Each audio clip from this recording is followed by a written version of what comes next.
Sorry. And the reason why we care is because it is harmful to humans, especially to children under the age of 6. Most notably talked about is IQ loss. Here in the States and other.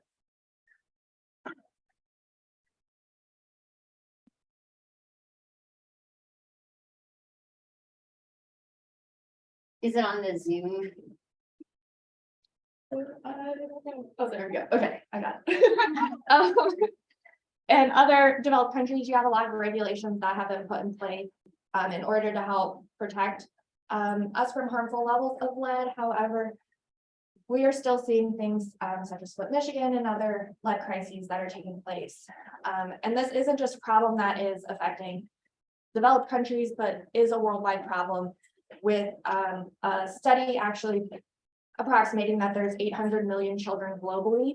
That's 1 in 3 children globally that have elevated blood lead levels or blood lead levels over 5 micrograms per deciliter.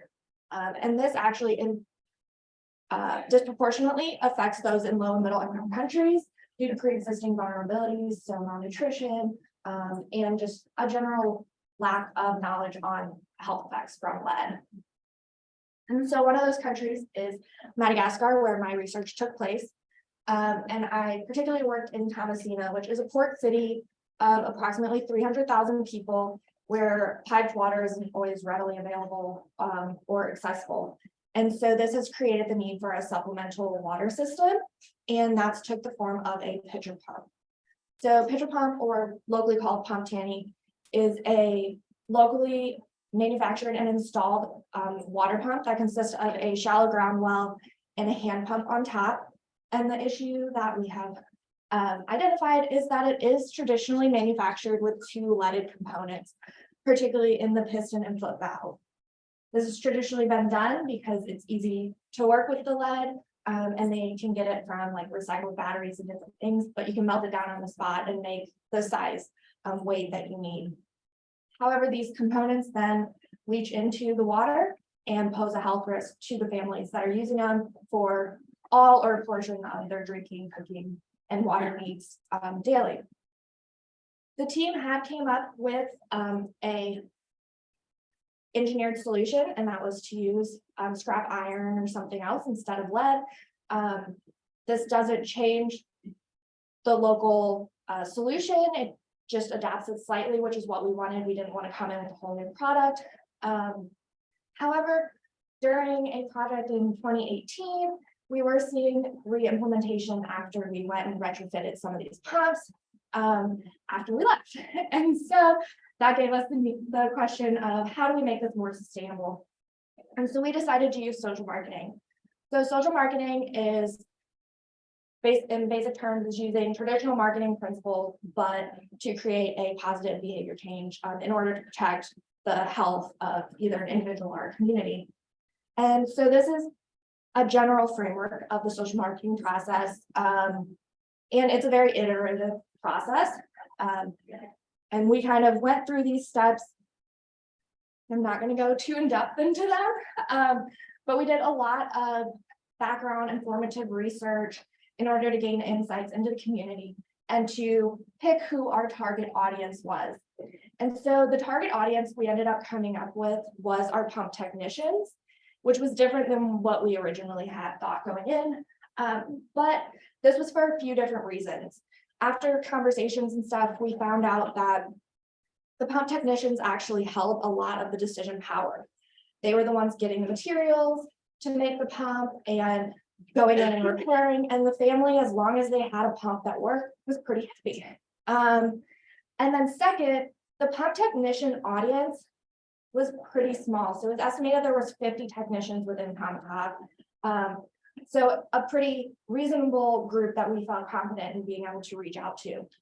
And what we wanted them to do was use non-leaded components in the production and repair of pitcher pumps. And through some modeling, we actually estimated that if we could get a large percentage or some percentage of these technicians, these 50 technicians, to adapt this behavior change, we could actually phase out the use of leaded parts in these pumps in the area without needing to come back for repeat projects.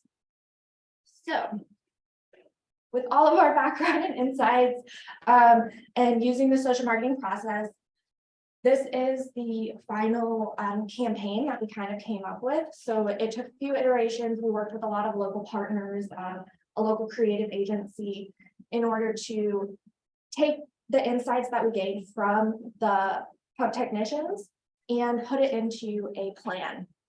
And so it consisted of three main components in order to walk the technicians from being unaware of lead and the risks to being aware, practicing, accepting, and then promoting those practices. And the three components consisted of an information session where we gave them information about lead, who we were, what they could do. Then we had a 2-day technical training where, again, we reiterated those messages from the information session, but they were able to also collaborate with other technicians in the area, learn how to make the lead-free pumps, and get some hands-on practice. In this process, they also, once completed, they were able to get a certificate from the local ministry to certify and give them more of a professional feeling, which is something they indicated really wanting, was to be professional and innovative within their community. And then they had field practice. So this was one part of a larger project, and we had part of the project was to remediate 500 more pumps. And so this gave the opportunity for each technician to go out into the field and get hands-on practice at remediating and making these lead-free pumps. So, as part of the whole project, we wanted to really factor in evaluation to see if the campaign was having the impact we were hoping for.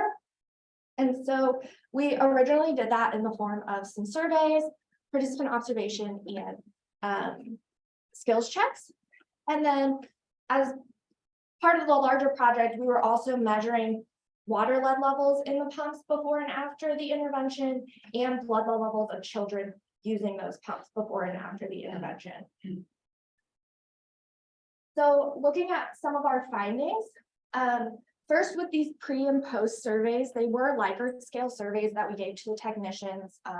We had 21 technicians that attended the information session, 16 that finished the technical training, and they had the same survey along with some retrospective questions.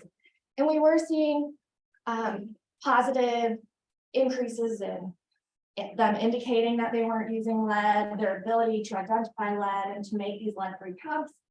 However, we could see some bias that was maybe taking place, or some misunderstandings in the Likert scale survey, and some reports back from our local partners. And so that's why for the rest of our evaluations, we kind of switched away from those surveys and went more toward participant observation, interviews, skills checks, in order to really get an understanding of, are they actually carrying out these practices. So as far as the larger project, we were able to measure aqueous lead levels in the pumps and blood lead levels.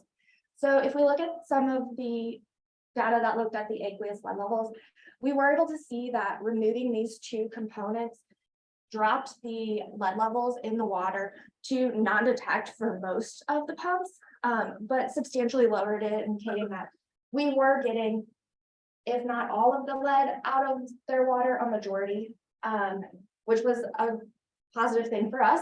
We weren't missing any major source, at least in that. And then two, with our measured blood levels, so we measured children's blood level before the remediation and then approximately 3 months after, in order to let some half-lives happen. And we also did see a decrease in the children's blood levels.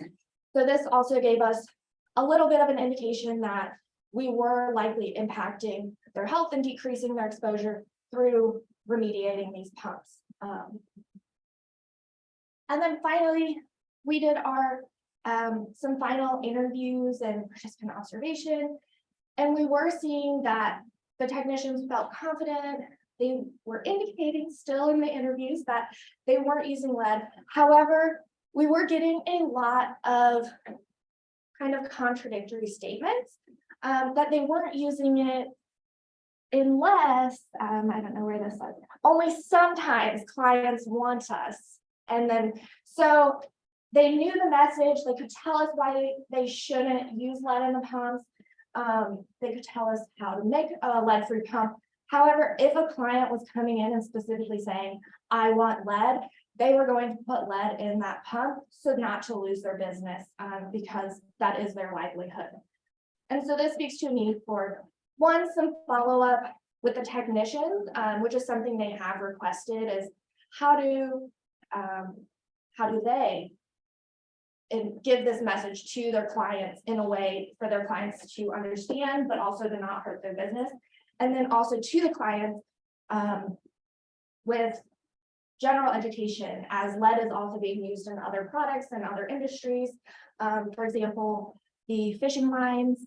So with it being a port city, they're right on the water, there's a lot of fishing, and people are using this recycled lead to make their weights for fishing or different industries. And so that's kind of the next phases of our project, along with looking at other contaminants and issues that they face, such as water storage, and point of use purification and different things like that as well. So it is still ongoing, but we do know, we hope that we made an impact, as we could see through our data, but we know that there's more steps to be done. And I want to thank all the funding partners. This project started even before I actually came on, but there's been a lot of support over the years for it, and all of the partners. So this was primarily done over COVID, and we had to really rely on our in-country partners who did a great job at going in, at hosting different trainings, and we could not have done it without them. And so, yeah.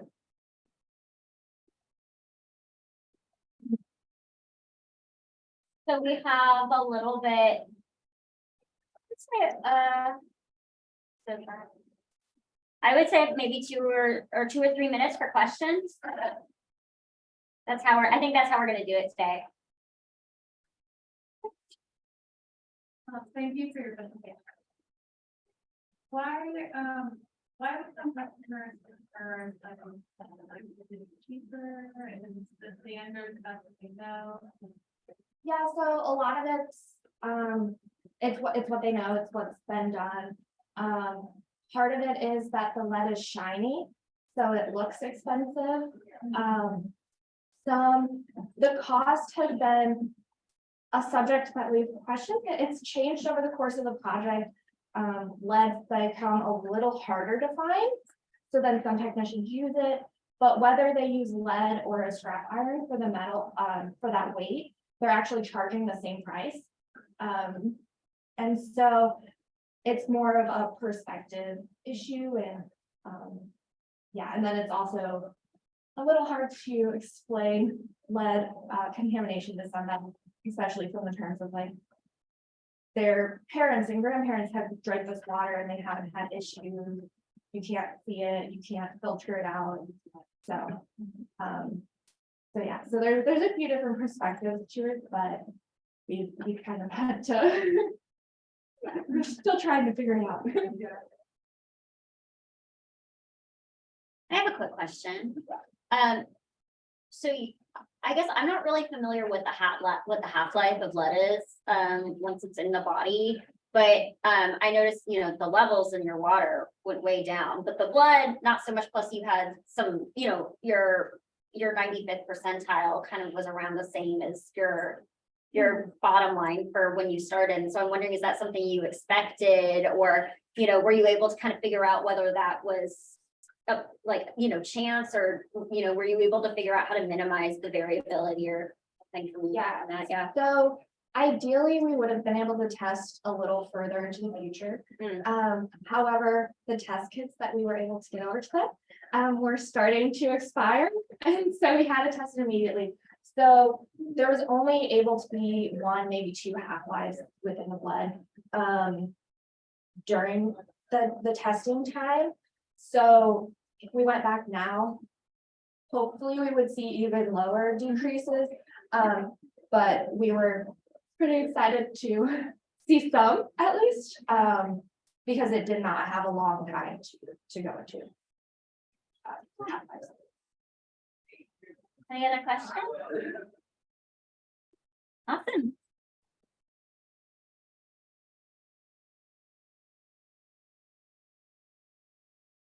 All right, Deanna? This is Deanna Gonzalez. There was a slight change in plans. I'm not Tim Foster. I know you're thinking too much posture. That's fine.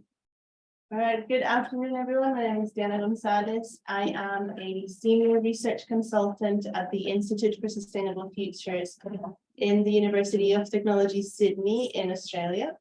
And today I will talk to you about household self-supply and immense but overlooked contributor to SDG 6 in Asia and the Pacific. And I am presenting on behalf of our team, led by my colleague, Team Foster, and in collaboration with our partners from UNICEF, Brooke Yamakoshi, and Harvey.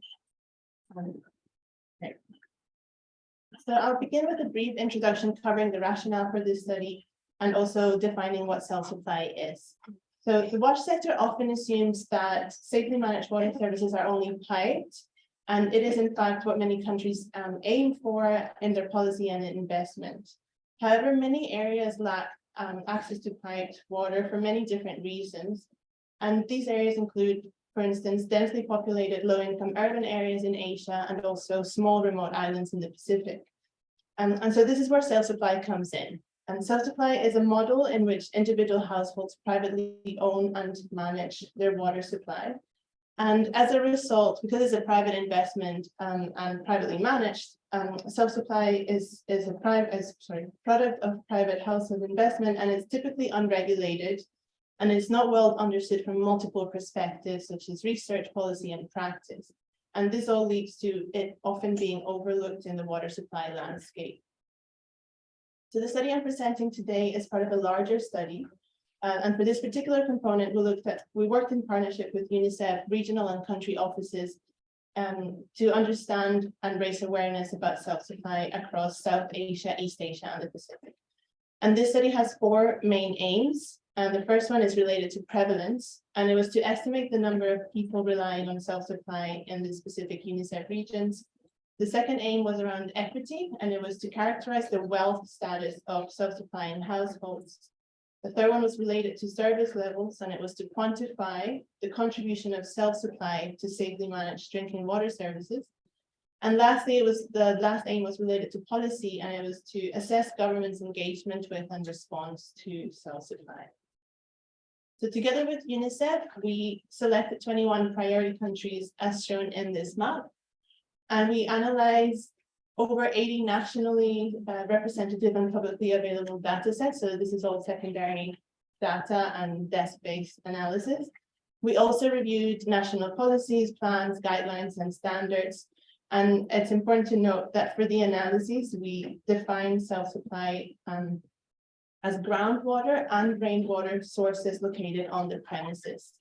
And although we're aware this is not a precise definition, we think it's a pretty reasonable proxy for what constitutes self-supply, especially when analyzing secondary data. So moving on to the key findings for each of the aims, starting with prevalence. This is pretty small, I know.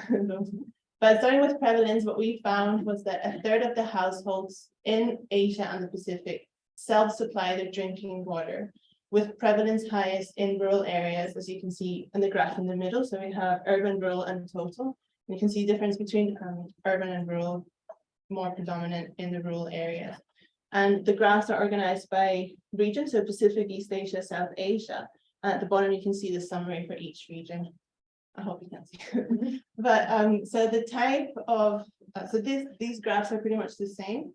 But here we go into detail about what are the different sources that make up that self-supply profile for each country. So we can see that the Pacific, which is the top section, relies most heavily on self-supplied rainwater. And that's in the form of you buy a rainwater tank and sell it yourself and manage it yourself. And in South and East Asia, it was mostly tube wells, so mostly sources, groundwater sources for self-supply. And this graph now shows the breakdown by country and sub-region by population. So we found that about 800 million people self-supply their drinking water. And this number is even higher if you include non-drinking self-supply as well, but we're focusing on drinking water only. And so as you can see, most of self-supplying households are in South Asia, followed by East Asia, and very small proportion in the Pacific, and that's just the nature of the population size in each place. But at a country level, you can see that India, Bangladesh, Pakistan, and Indonesia make up 80% of the self-supply landscape in the region. So now, still talking about prevalence, these graphs show the trends at an overall regional level. And on the left, we have the percentage of the population, and we can see that self-supply in urban settings is slightly declining, while it's grown in rural areas and overall. And then if you move to the right, you see it by number of people or by population. And we see that the magnitude of the prevalence, and that prevalence has actually been increasing at a rate of about 10 million people each year. So at that growth rate, and based on the typical cost of tube wells in several countries, we estimate that this represents a $300 million investment each year. And this is private investment by households. And then if you consider the retrospective investment over these last few years, we're actually talking about private household investment in the order of billions of dollars. So it's not insignificant is the message, and it's growing. So now moving on to the second aim around equity, we wanted to know if self-supply is something that only wealthy households can access, or is it something that poor households have no other option but to resort to? And so these graphs represent the percentage of population in each wealth quintile that use self-supply. I don't expect you to engage with all of these small graphs, but what we found is that it's not a straightforward relationship. It's not clear that only poor households or only rich or only, So I'll give you an example, a couple of examples. So in the Maldives, we see that self-supplying households were more likely to be from the poorest wealth quintiles, while in Nepal, it was the middle wealth quintiles, and in Afghanistan, it was the richest households. So it really changes depending on the context and the country. And we also expect that it will change depending on urban and rural settings within each country, but we're yet to do that analysis. So now in terms of the third aim, this is talking about service levels. We looked at availability and water quality. Just remember that the location or the on-premises criterion is already included in our definition of self-supply. And what this graph shows is the availability of water when needed. And the precise indicators differ by country, so that's why we have water sufficient in the last month/2 weeks, because depending on each country or each survey asked it differently, but they're still comparable within each country. So for some countries, we have data from multiple self-supply sources, and what we've done is all the self-supply are represented by the blue dots, and the piped water is the yellow dots. And what you can see is that across the countries, self-supply typically provides more reliable water supply than piped water, with the only exception being Samoa. And some places actually have considerable differences between reliability of water between self-supply and piped water, for example, Pakistan and Kiribati. Now moving on to microbial water quality, we looked at the percentage of different sources that were free from E. coli. And again, blue dots are self-supply and yellow dots are piped water. And the results are mixed and they vary by country. But overall, we see that self-supply seems to be more likely to be contaminated with E. coli in 6 out of 9 countries with available data. But we also think that there's not enough evidence to draw conclusions, and we believe that it's plausible that self-supply has health benefits, particularly when compared to communal water sources or places where there simply is not, piped water is simply not an option. So what we're saying is we don't want to throw self-supply away only because of these results.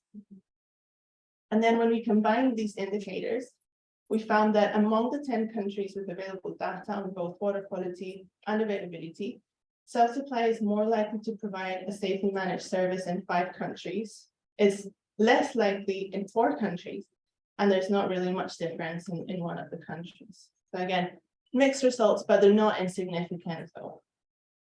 So when we pull data from those 10 countries, about 58% of households with improved self-supply sources receive a safely managed drinking water service, compared to about 45% of households supplied through pipe connection.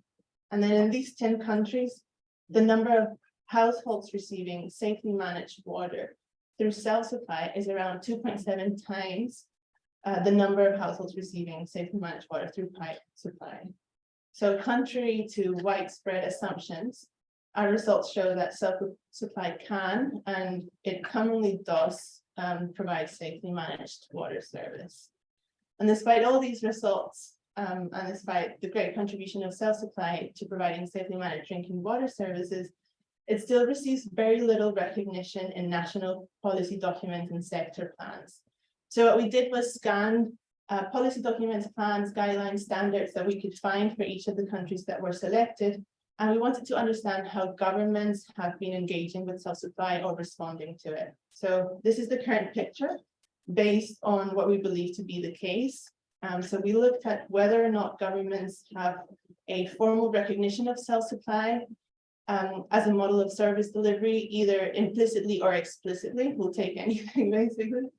We looked at whether or not governments have formal recognition, so support mechanisms.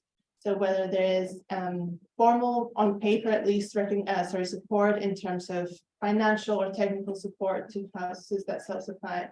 And we also looked at water quality and construction standards that explicitly cover self-supply. So those were our 4 criteria. And as you can see, the red crosses outweigh the green ticks, really indicating that self-supply is often overlooked in policy.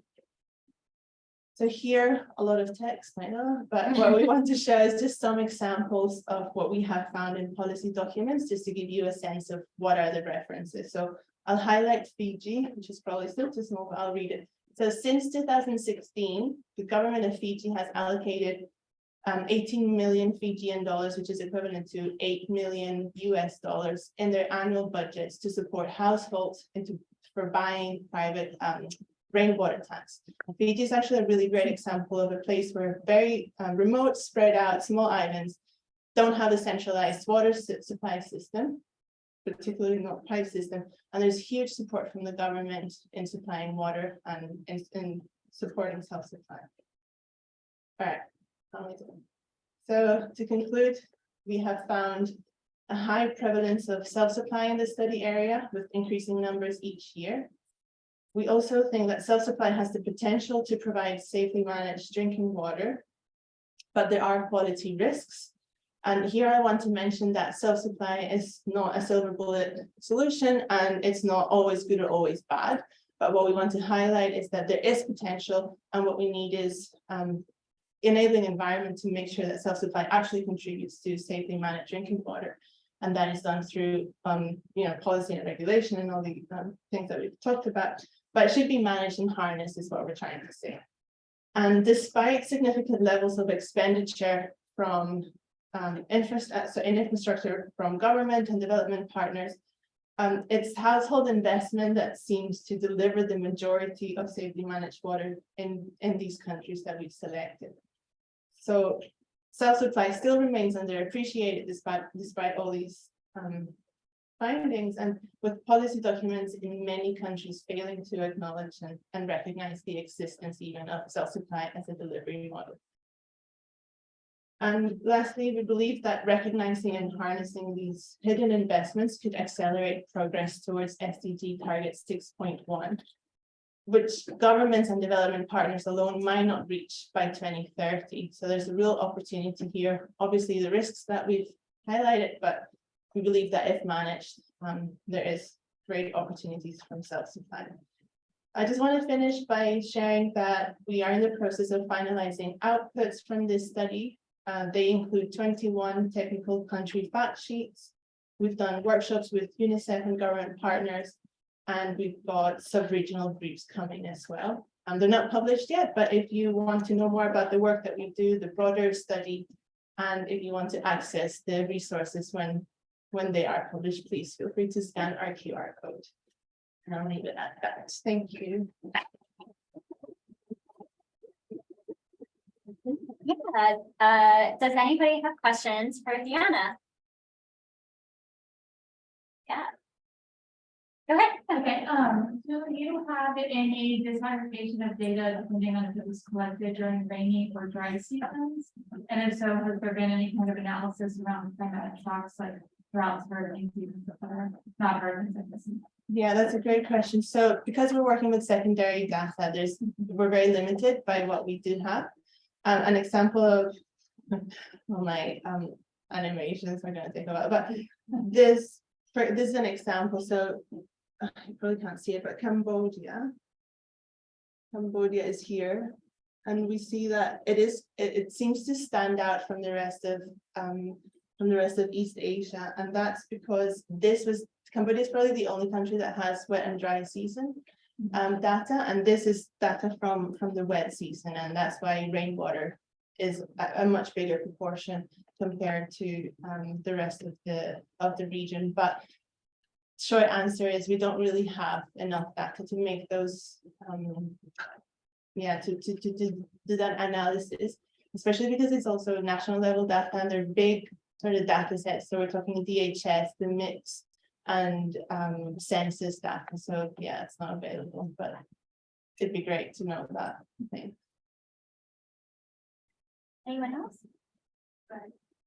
You have two. Ooh. Go ahead. I was wondering, you were talking about the water quality standard.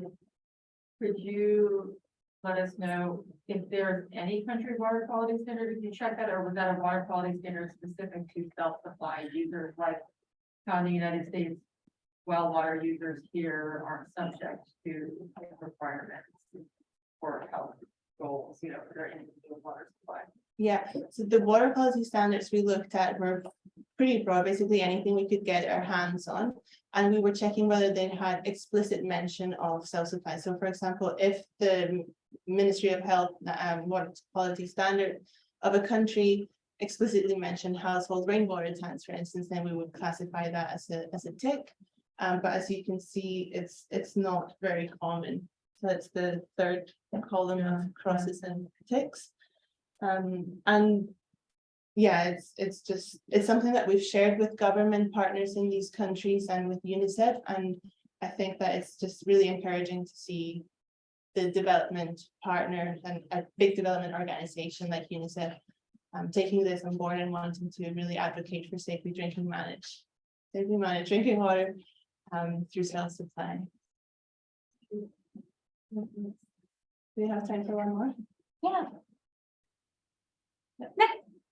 I don't know if you can answer this, but how would you expect these trends to change climate change in 30 years? Would you expect to see a greater investment in health supply?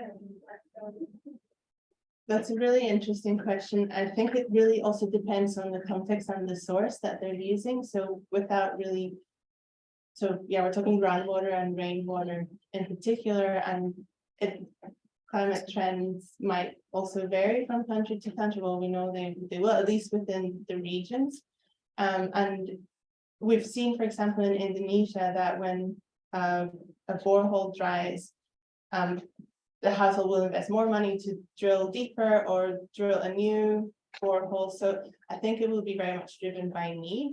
But I think in terms of climate change, it'd also be important to consider the resilience of the infrastructure and the investment that households are doing, which is why support from government, or at least acknowledgement of it as a form of water supply would be really critical. But I don't know if that answered your question.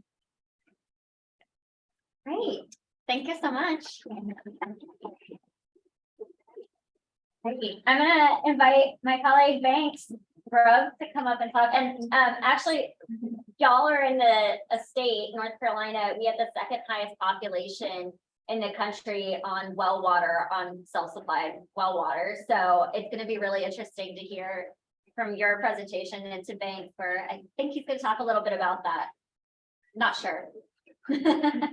Yes, a little bit. So hello, everyone. My name is Banks Grubbs. I am a Master's of Science in Environmental Engineering student at NC State University, just up the road. And today I'll be presenting what was once my honors thesis that I'm now refining and making better and developing into a manuscript, hopefully for publication, eventually, advised by Jackie McDonald Gibson in both cases.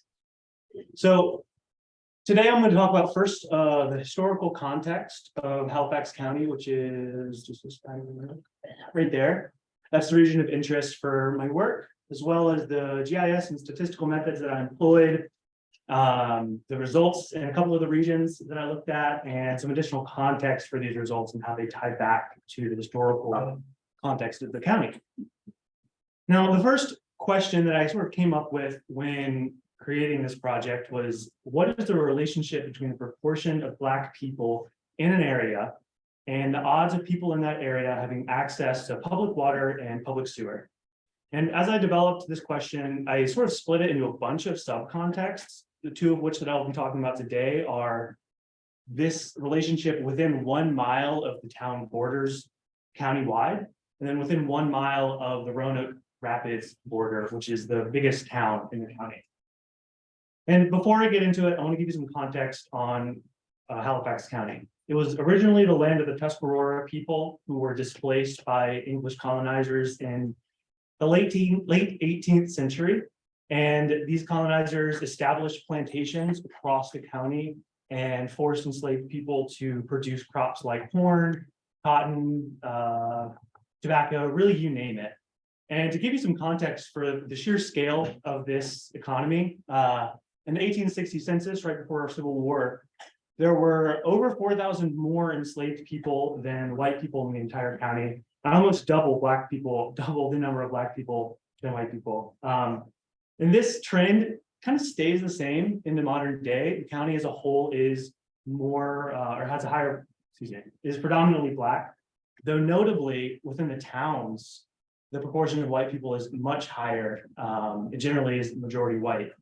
And this is a pretty common trend actually that we see across southern towns where where white people within towns effectively wouldn't let Black people move in after the Civil War, essentially relegating these Black communities to the town, just outside of town borders. And this pattern and the effects of this pattern are still seen today, and they're sometimes considered or referred to as municipal underbounding. And municipal underbounding is technically defined as when a municipality intentionally excludes a region from their borders that would normally be included, that would normally be included based on like location, history, or population density. So the way this shows itself in this context is Black communities being excluded from borders. And then, because municipalities don't have to provide utilities to folks outside of their borders, these Black communities being denied access to water, sewer, and other utilities. And this is pretty well documented in rural southern towns, including in Halifax County. Now, why does it matter if people don't have access to public water and public sewer? Well, presumably most of y'all know this, so I'm going to sort of breeze through it, but basically, private wells, which are the main alternative to public water, at least in the United States, are essentially entirely unregulated. And a lot of studies have shown a significant relationship between use of private wells and exposure to basically every contaminant. And the main alternative to sewer, at least in the United States, and at least in this context, is septic systems. And septic systems, when installed properly and properly maintained, work pretty well. But if they're not installed properly or they're not maintained, we might see failure, which leads to fecal contamination of either the soil and the ground near the home or the infiltration of fecal contamination into the groundwater. And when we're looking at homes that have both a septic tank and a well, you might be able to see where the problem comes up. If there's a failing septic tank that's leaking fecal contamination into the groundwater that the well is sucking up that you're then drinking, we have a potential for a lot of some elevated exposure risk. And this is especially true on smaller plots in more, I guess you could say urban or peri-urban areas. So now that y'all have some context, I'm going to dig a little bit into the methods, first for the GIS side of things, and then some of my statistics. So GIS-wise, Geographic Information Systems, that's map stuff. We have two main sources of data. First, from the 2020 tax records that was provided by Halifax County government. And that included utility records, the taxable value of the property, the livable area, and the zone. So residential, commercial, and exempt. And we also had demographic and population density data at a block level pulled from the 2020 census, And tax parcels were matched with the census records, and I exported those and used that in the statistics. And notably, I only included parcels that had a residential type zone and had a livable area greater than 0 square feet, which basically means I only looked at places that had a house. No vacant lots, no empty giant agricultural areas, just houses.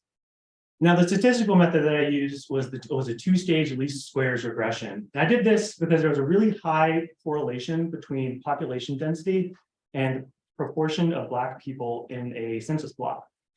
And this method essentially, as you can see, estimates the relationship between a proportion of Black people in a block and the odds of people having access to public utilities as mediated by population density. So it's essentially, it takes all three of these variables into account. And as the name implied, two-stage least squares has two stages. The first stage, we use a linear regression to estimate population density values there, given the proportion of Black people in a census block. And then in stage two, we estimate the odds of access to public water or sewer by using the estimates generated from this linear regression, literally plug it in, and that gives us odds ratios, or odds ratio. So results, I'm going to go through the two concepts that I told y'all earlier. Now, within 1 mile of the county boundaries, we see a really strong and a very statistically significant relationship between the proportion of Black people in a census block and odds of access to sewer and water. Now, I know this is like a super crazy table, so I'm going to break it down a little bit. These two don't super matter. This is just to show you that it is statistically significant. The main takeaway is this odds ratio here, calculated from these two coefficients from stage 1 and stage 2. These are low. That's not good. This is saying that as the proportion of Black people increases, odds of exclusion from water or sewer or both decreases. And this field right here was really the most striking to me. This is essentially saying that as the proportion of Black people in a census block increases by 10%, the odds of people in that block not having access to water or sewer will increase by 9.25%, about 5%, and about 4.5% for every 10% increase, which is a lot.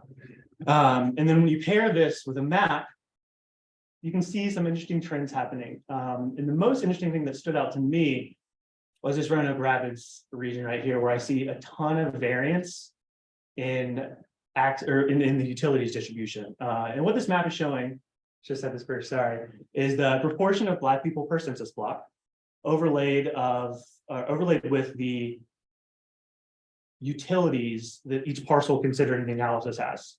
So again, you see a lot of variation here. That's super weird. So I figured, hey, let's look into that. And we see the same relationship, but stronger.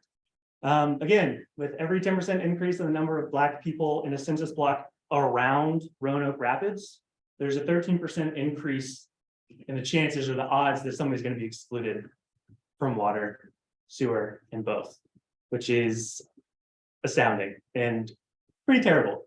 And when you look into the map here, you can really start to get a picture of what's happening once we zoom in. I'm going to point out one thing or two things that really stood out to me when I was looking at this. First off, in this region that's more predominantly white, there's a lot less variance in access to public water or both. So pretty much everyone here, except for this neighborhood, has access to water and sewer. Whereas when we move into the neighborhoods in the census blocks that have a higher proportion of Black people, there's a lot more variance. And that's what we're sort of seeing in these statistics. And then if you zoom in a little bit, for example, like on this area, what is happening here? We see houses that have full water and sewer access, a street away from houses that have neither. We see a neighborhood with nothing, a neighborhood with water. It's all just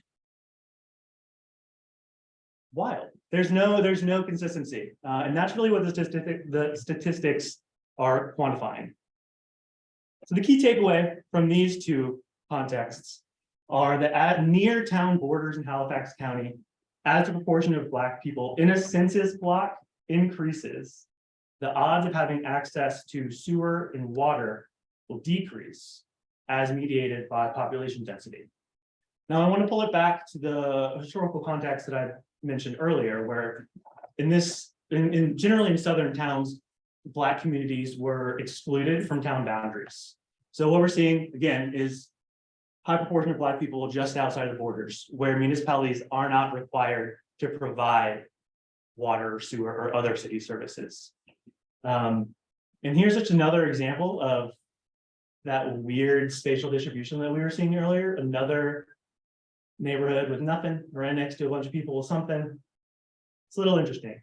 Now, whether or not this is municipal underbounding, I'm not sure that I'm qualified to say that, but I think there's definitely something happening here. And what I'm hoping to do over the next coming months, as I develop this method and as I sort of prepare this into a manuscript, is to dig more into the historical context of the region, see what's going on, basically, and to refine the GIS and statistical analysis, because there are a couple weird things happening, like, what's up with that house? Why does it have nothing when everybody else does? So I'm trying to see, is that me messing up, or was that just the data that Halifax County provided being a little inaccurate? So yeah, thank you very much for your time and attention. I'd love to take any questions.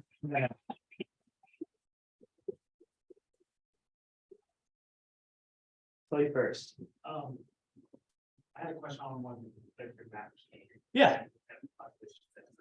Yeah, Which one? I'm just trying to understand what the color speaks. So does that mean that very light colors like 0 to 20 to 12% of that population is African American? Yes. Or, okay.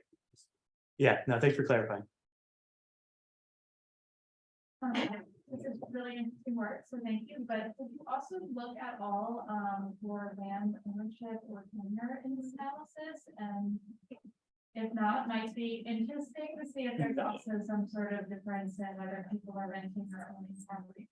That'd be super interesting. That wasn't in the data set that I got, but I'm gonna see if I can find something that has that, because that's really interesting, and I'd love to see if there's a relationship. Yeah. Okay, I saw you earlier, and then Thanks. Yeah. This fascinating presentation, really, yeah, wow, blew my mind a little bit, but I think you alluded to that at the end of your presentation about trying to dig deeper into why are those anomalies, or what seem like anomalies, happening. And my question is, how are you going to do that? I think it'd be really interesting and really critical to ground this and maybe even, visit them yourself. But my question is, are you considering also qualitative methods to really understand and dig deeper and unearth what might be the social dynamics happening and what is behind this, either with community members themselves and or with utilities or suppliers, service suppliers? yeah, super good, super big question. So first, I'm going to do a lot of reading and learn how to do history research, because I'm not a historian. That's exactly what I was hoping to do, find somebody who knows what they're doing with this and talk to them. Halifax County is only like an hour and a half away. I've been wanting to visit for a while. I had planned on doing that when I was an undergrad, but I got overwhelmed, and also it was COVID, so couldn't do it. But yeah, I want to see and better understand the community, because right now I'm looking at this like fully an outside perspective. Like, I don't know what's going on. I'm just looking at maps. But there's obviously something happening. And it's tough to find information, interestingly, on the internet. So it's not to visit a library, something like that. The maps. Yeah, Diana's comment, actually, once again, this also blew my mind, but the fact that, you're wondering now whether there are some things like dynamics that are happening in other things, for example, or I imagine you're also trying to find out if this is a legacy from when the years ago, for example, it would be interesting also to understand home ownership and how long homes have been spent. Yeah. Because I imagine that it's quite specialized also whether you have had a home that has had access to it for and a long time, and then it becomes really expensive. And I think we're always talking about who would pay and how you would pay and how you would reach. I think your research can really look at qualitative side of things and really inform. Hopefully you're also looking at some policy. Yeah.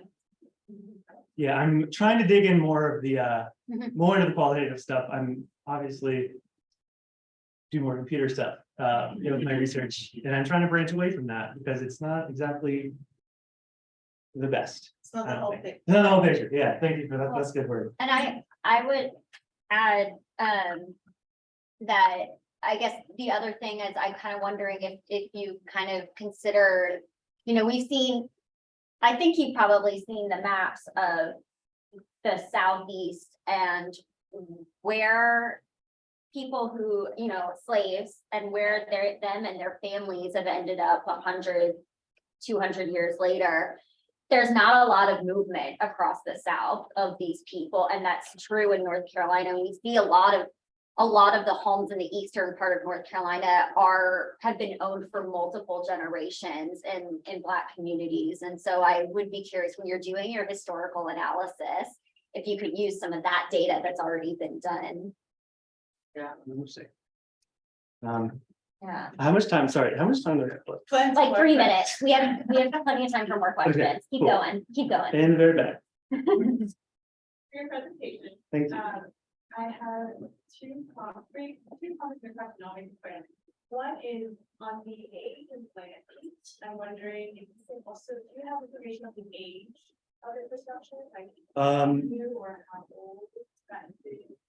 I don't, but I can probably find it. Yeah, but that could be cool.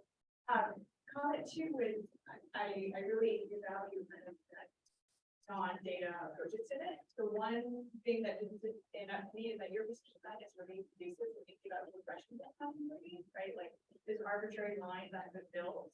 No other things should vary along those lines, but if this does, then kind of really pointing in a way that somebody else can explain by that. My question for you is, like, you have a sentence about that finding, and then you have a class grade that said by contribution. Can you explain a little bit more about what you have? Yeah, so essentially,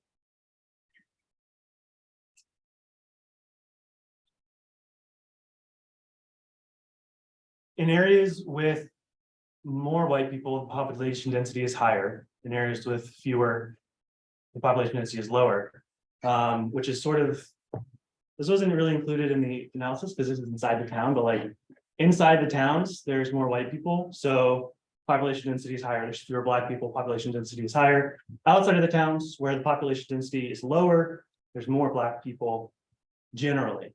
So that relationship is like 1-to-1, essentially. That's kind of what I was trying to say.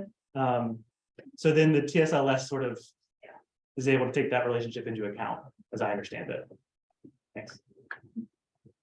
Yeah. I was very interested. My question, if you're happy to share, but I just wanted to understand what was your motivation in looking into this? Because you said you're more a computer person and Yeah. sort of not so clear and looking on the qualitative side. I just wanted to understand what motivated you to look at. Sure. So the first motivation, my advisor, Jack McDonald Gibson, did a similar project in Wake County and focused on extraterritorial jurisdictions, which is this whole other thing, like this whole tool for discrimination. And there are ETJs, that's a shorthand for them in this region, but they're teeny tiny, and there wasn't really any relationship in that, which I discuss in like the broader paper, but didn't have time to get into here. And then additional reasons. Engineers really don't often take social things into account, and I'm trying not to do that. So that's part of it. And then seemed interesting. I'm from the South, I'm from North Carolina. You know, this is near me-ish. So yeah. Yeah. Last question? Yeah, oh, sorry, I can ask you after. No, go ahead. Do you have any plans or like goals to maybe disseminate this back to the local government? Because I feel like it would be really easy nowadays to like extend the public system just a little bit? Yes, eventually, that would be great. Yeah, once I have something that is actually presentable and that I can talk super confidently about, yeah, I'd like to reach out to local community groups, governments, what have you. I think that's the last question. We can talk about it after. Yeah, Kind of- I was gonna say, we did similar work in Sampson and I believe it was presented at the county commissioner's office. It's a little bit of a struggle in North Carolina sometimes, like we even have a community that's like that is in Chapel Hill and it's in one of those donuts. So sometimes government moves really slow on these kinds of things of hooking small, predominantly Black communities up to the system. Yeah. But Notably, there has been some progress. I found that in my reading. There was a neighborhood called Lincoln Heights that for years had issues, and they finally got hooked up recently. I don't know where it is on this map, but yeah. well, can we get Thank a you. big round of applause?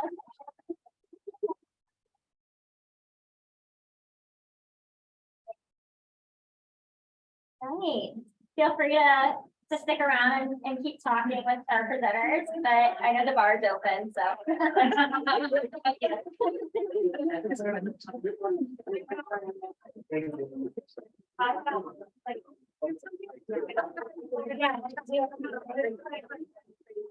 Yeah, something. Yeah, I don't like finding it.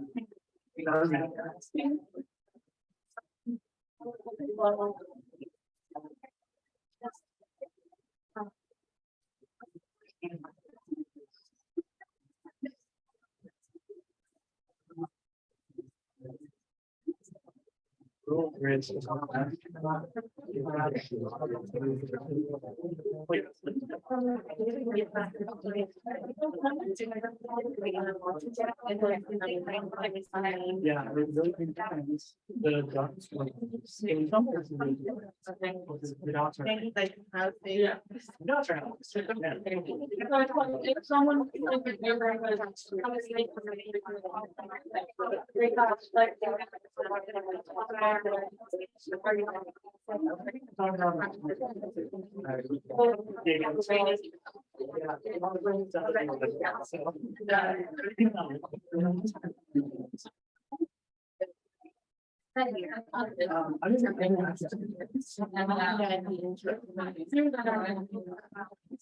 How are you?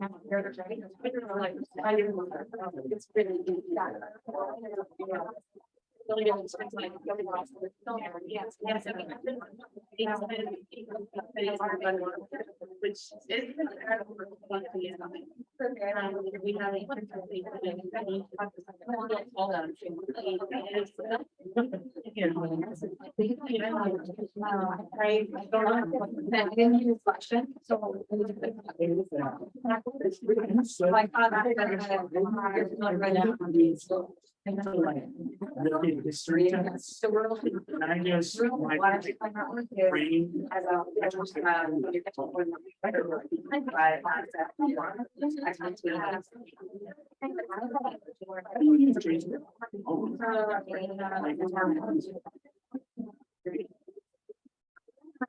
I just. And I lost my way. Okay, but if you just jump down on like, I don't know, I can read it different, but